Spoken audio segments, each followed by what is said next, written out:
नमस्कार दोस्तों, स्वागत है आपका शिव साधना तंत्र चैनल में। भगवान महाकाल का आशीर्वाद आप सब पर बना रहे, ऐसी मन में कामना है, प्रभु से प्रार्थना है। आज की इस वीडियो में हम बात करेंगे कि किसी भी तांत्रिक क्रिया को, तंत्र के प्रभाव को या भूत प्रेत पिशाच इत्यादि की बाधा को हम किस प्रकार से नष्ट कर सकते हैं या किन उपायों के द्वारा हम उसको कम कर सकते हैं। परंतु वीडियो आरंभ करने से पहले मैं आप सबको यह स्पष्ट कर दूं कि यह चैनल किसी भी प्रकार के अंधविश्वास का ना तो समर्थन करता है और ना ही इसको किसी भी प्रकार से बढ़ावा ही देता है। कई बार मैंने अपने अनुभव में देखा है कि किसी भी व्यक्ति को कोई मानसिक बीमारी होती है, वो मानसिक बीमारी से पीड़ित होता है और डिप्रेशन या तनाव इत्यादि में चला जाता है। और क्या होता है कि वो थोड़ा असामान्य व्यवहार करने लगता है, तो उसके घर वाले या आसपास के लोग यह सोचने लगते हैं कि इसको किसी ने कुछ किया करा दिया है या प्रेत बाधा या तंत्र क्रिया का प्रभाव इस पर हो गया है। और पीड़ित व्यक्ति को किसी मनोचिकित्सक, जिसे साइकेट्रिक बोलते हैं, उसके पास न ले जाकर ओझा, तांत्रिक या बाबाओं के चक्कर लगाने लगते हैं और अपना धन समय बर्बाद कर बैठते हैं और पीड़ित व्यक्ति की स्थिति भी बहुत खराब हो जाती है। तो आजकल के भौतिकतावादी जीवन में जब रिश्ते, नाते, मित्र आदि सब धन पर ही आधारित हो जाते हैं या हो गए हैं, आप देखते होंगे अपने आसपास, और व्यक्ति के पास समय ही नहीं है और सभी की दिनचर्या इतनी अधिक व्यस्त हो चुकी है कि ऐसे अर्थवादी युग में किसी का भी मानसिक रोग से पीड़ित हो जाना या ग्रस्त हो जाना एक सामान्य सी बात है। आप आंकड़े भी देखते होंगे कि लगभग 40 से 45% प्रतिशत व्यक्ति मानसिक रोगों से पीड़ित हैं और उनको इस बात की जानकारी नहीं है कि वे पीड़ित हैं। क्योंकि किसी को मानसिक रोग से पीड़ित आप बोलने लगे तो वो अपने आप को पागल समझने लगता है, जबकि ऐसा कुछ नहीं है। ये आजकल के युग में एक बहुत सामान्य सी बात हो गई है जिसका चिकित्सा के द्वारा इलाज संभव है। तो अब सर्वप्रथम पीड़ित व्यक्ति को सही डॉक्टर को अवश्य आपको दिखाना चाहिए और उसका उपचार कराना चाहिए। परंतु यदि चिकित्सा उपचार यानी कि डॉक्टर की दवाइयों से भी कोई लाभ नहीं मिल रहा हो, तब आप ये उपाय जिनकी चर्चा हम आगे करेंगे उसको अवश्य करें। क्योंकि मैंने अपने अनुभव में देखा है कि आज समाज चाहे जितना आधुनिक मॉडर्न होता जा रहा है, लगातार बढ़ता ही जा रहा है, विकसित होता जा रहा है, जितना विकसित होता जा रहा है उतना ही मनुष्य में ईर्ष्या, लोभ, अहंकार आदि बढ़ता जा रहा है और व्यक्ति किसी अपने स्वार्थ को सिद्ध करने के लिए किसी भी सीमा तक गिरने के लिए तैयार है। बस मेरा ये स्वार्थ सिद्ध हो जाए और उसके गिरने की कोई सीमा नहीं है कि वो कहाँ तक जा सकता है। और अपनी उन्नति की तो बात अलग है कि कोई अपनी उन्नति के लिए कुछ ऐसा कार्य कर रहा है, वो तो एक अलग बात है। लेकिन हद तो तब हो जाती है जब व्यक्ति दूसरे की उन्नति, यहाँ तक कि अपने रिश्तेदारों की उन्नति, मित्र की उन्नति, पड़ोस की उन्नति, समृद्धि आदि देखकर क्रोध व ईर्ष्या में इतना पागल अंधा हो जाता है कि वो उनको बर्बाद करने के लिए तंत्र क्रिया, जादू टोना आदि का भी सहारा लेने से पीछे नहीं हटता। भले ही बाद में खुद ऐसा करने वाले को कितना भी भयंकर दुष्परिणाम मिले, इसकी चिंता मैं नहीं करता, इसके बारे में विचार नहीं करता। और संयोग से उसको ऐसे व्यक्ति भी मिल जाते हैं जो उसको ऐसे कार्य में सहयोग करते हैं, पैसा इत्यादि लेकर। तो यदि आपके परिवार में कोई इसी प्रकार की, किसी भी प्रकार की तंत्र बाधा या भूत बाधा हो या कोई व्यक्ति उससे पीड़ित हो या आप स्वयं ही पीड़ित हो, तो अब आप क्या करें। तो सबसे पहले तो आप लक्षणों की पहचान करें कि कौन से लक्षण हैं इन सब चीज़ों के। इसके लिए जो वीडियो है उसका लिंक मैंने इस वीडियो के डिस्क्रिप्शन में दिया हुआ है। आप उस वीडियो को देखकर, सुनकर तंत्र बाधा के संबंध में और उनके लक्षणों के बारे में बहुत स्पष्ट जानकारी आपको मिलेगी, उसको समझ सकते हैं। अब इसका क्या उपाय है? तो पहला तो यह है कि आप अपने जो आसपास का कोई सिद्ध साधक हो, कोई भगत हो, जानकार व्यक्ति हो, तो उसकी आप सहायता लें। सबसे पहला उपाय तो यही है।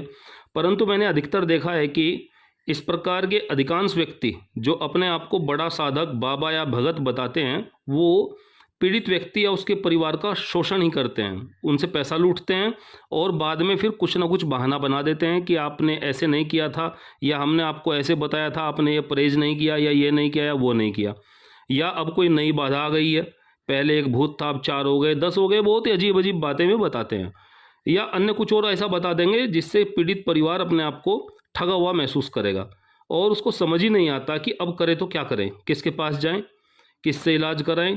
तो मैं आपको बता दूं कि यदि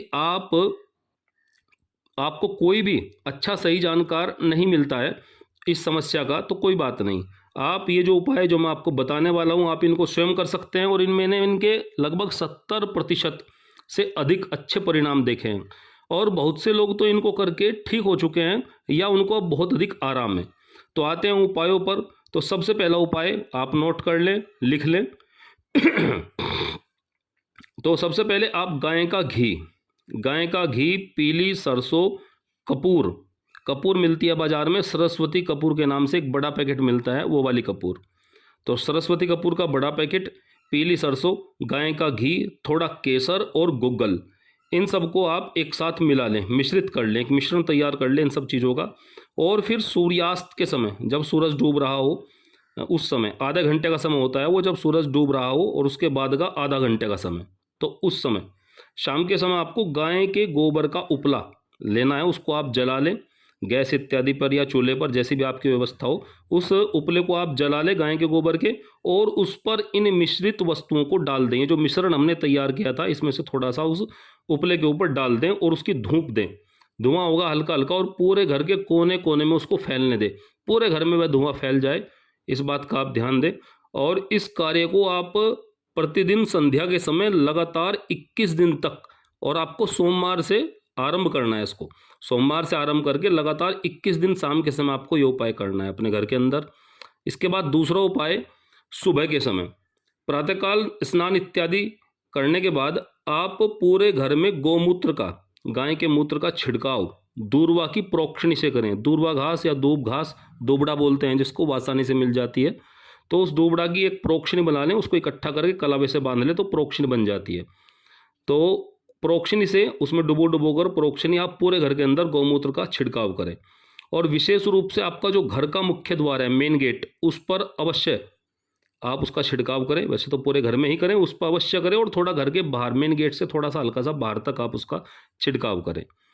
तीसरा उपाय, 1.25 किलो साबुत उड़द की दाल, 1.25 किलो आपको लेनी है, और उतना ही लकड़ी का कोयला, यानी कि 1.25 किलो लकड़ी का कोयला आपको लेना है, और इन दोनों को आपको 1.25 मीटर काले कपड़े में बांध लेना है। 1.25 मीटर काले कपड़े के ऊपर 1.25 किलो साबुत उड़द की दाल और 1.25 किलो लकड़ी का कोयला रखकर उसको आप बांध लें कलावे से, एक पोटली सी आपकी बन जाएगी। और उस पोटली को पीड़ित व्यक्ति के ऊपर 7 बार उतारने के बाद बहते हुए पानी में, कोई भी बहता हुआ पानी हो आपके आसपास, नदी नहर इत्यादि, उस बहते हुए पानी में आप प्रवाहित कर दें, जिससे पानी में बहती हुई पोटली दूर निकल जाए। इस बात का ध्यान दें थोड़ा सा।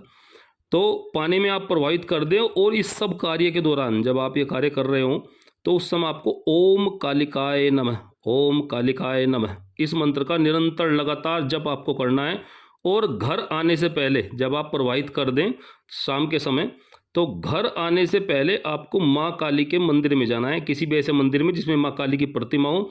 उसमें सरसों के तेल का दीपक, 1 नारियल, काली चुंदरी, मीठा पान, 4 बेसन के लड्डू, ये सब सामग्री काली मंदिर में आप चढ़ाकर अवश्य आए, और वहाँ घुटने टेक कर आप घर में सुख शांति की प्रार्थना करें। उसके बाद ही आप घर पर आएँ।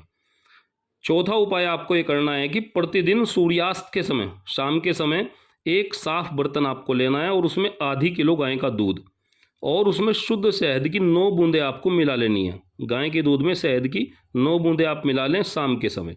और फिर स्नान इत्यादि करके, यह स्नान संभव ना हो तो घुटनों तक के हाथ पैर मुँह इत्यादि धोकर, शुद्ध होकर, आप अपने घर की छत से आरंभ करके पूरे घर में इस दूध का आपको छिड़काव करना है प्रोक्षणी से। उसी प्रकार दूर्वा की प्रोक्षणी से पूरे घर में इसका छिड़काव करना है, और छिड़काव करते हुए घर के मुख्य द्वार तक आना है।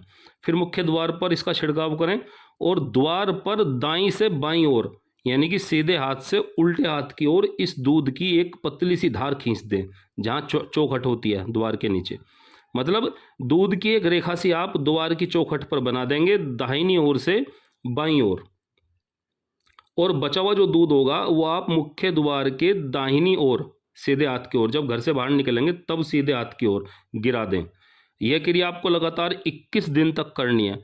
और पूरी क्रिया के समय जब आप ये करेंगे, आपके जो भी इष्ट देव हों, हनुमान जी, राम जी, श्री कृष्ण जी, माँ काली, माँ भगवती, दुर्गा इत्यादि, जो भी आपके इष्ट देव हों, उनके नाम का जप आप पूरी क्रिया के दौरान आप करते रहेंगे। और ये एक बड़ा ही विलक्षण और अद्भुत प्रयोग है, मैंने खुद देखा है लोगों के जीवन में, ज़बरदस्त इसका प्रभाव। दोस्तों, इस ब्रह्मांड में पॉजिटिव यानी कि सकारात्मक शक्तियां हैं तो निगेटिव नकारात्मक भी हैं। दिन है तो रात भी है और सुबह हो तो शाम भी है। आप रोज भी देखते होंगे अपने जीवन में। दुख है तो सुख भी है। भगवान है तो शैतान भी है। मतलब प्रत्येक तत्व का एक विपरीत तत्व ब्रह्मांड में विद्यमान है, उपस्थित है। आपके या मेरे मानने से या ना मानने से, दोनों ही हिसाब से आप देखें, हम माने या ना माने, उन चीज़ों पर इसका कोई फर्क नहीं पड़ता है। नकारात्मक शक्तियां जब अपना प्रभाव दिखाती हैं तो तब इंसान को कोई रास्ता नहीं सूझता। परिवार मैंने बर्बाद होते हुए देखे हैं और कारण रहता है आखिरी में अज्ञात, क्वेश्चन मार्क, प्रश्न चिन्ह कि पता ही नहीं चला भाई क्या हो गया था। तो हम ऐसा क्या करें कि ऐसी नकारात्मक शक्तियां हम पर हावी ही ना हो, हमें किसी प्रकार के उपाय इत्यादि की आवश्यकता ही ना पड़े। तो ऐसा हम क्या करें, इसी विषय पर अगली वीडियो में बनाने वाला हूं। उसमें हम इस बात की चर्चा करेंगे कि हम अपने आप को, अपने ऑरा को इतना पावरफुल, सकारात्मक कैसे बनाएं कि कोई भी नकारात्मक शक्ति हम पर हावी ना हो। तब तक के लिए नमस्कार दोस्तों। हर हर महादेव।